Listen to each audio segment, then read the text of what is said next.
E a relação com a Maria de Norá se deu basicamente sempre a partir da experiência do jornalista cultural e da escritora.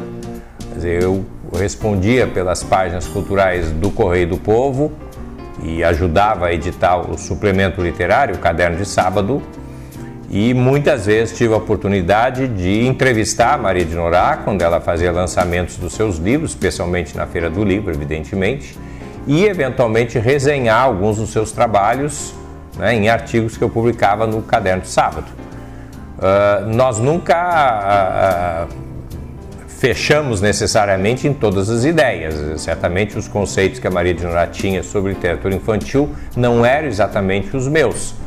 Mas há uma questão que é fundamental se registrar e se reconhecer em relação a Maria de Norá. Ela foi, no Rio Grande do Sul, a partir aí dos anos 60, uma pioneira absoluta. Ela abriu o caminho. O fato dela ser uma professora da rede do Estado, o fato dela ter uns contatos muito grandes com as escolas, isso permitiu exatamente que ela começasse a editar seus livros.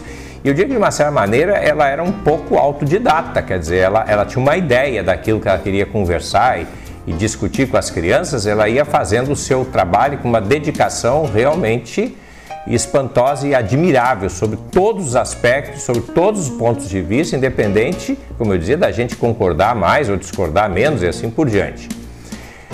Do conjunto, enfim, quantitativamente falando, muito grande de obras da Maria de Norá, havia livros com os quais eu me identificava mais, livros com os quais eu me identificava menos, mas me lembro que um livro que me marcou muito e ainda nesse momento eu tenho assim a memória mais positiva em relação à obra da Maria de Norá, é um livro em que ela fala sobre a questão das drogas. É um livro, portanto, que não é um livro exatamente infantil, já é um livro juvenil.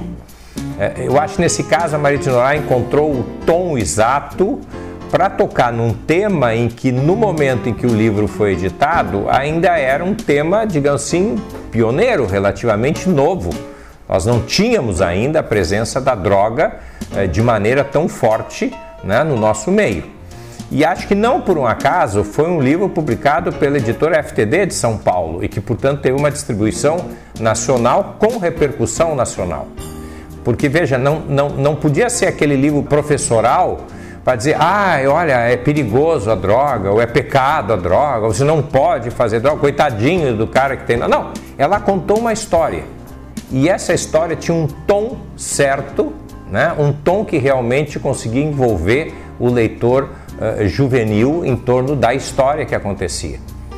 Do outro lado, que eu acho importante, é um trabalho que a Maria de Norá fez como professora vinculada à área da literatura infantil.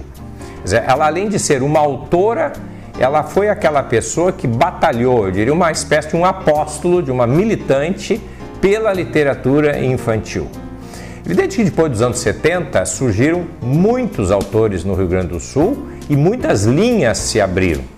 Mas eu acho que sempre que se falar em torno de literatura infantil no nosso estado, o nome da Maria de Norá é um nome que tem que ser referido e é um nome que tem que ser reconhecido como pioneira, uma das primeiras a realmente ter uma atividade constante e uma disponibilidade para um debate permanente nas nossas salas de aula, o que foi fundamental.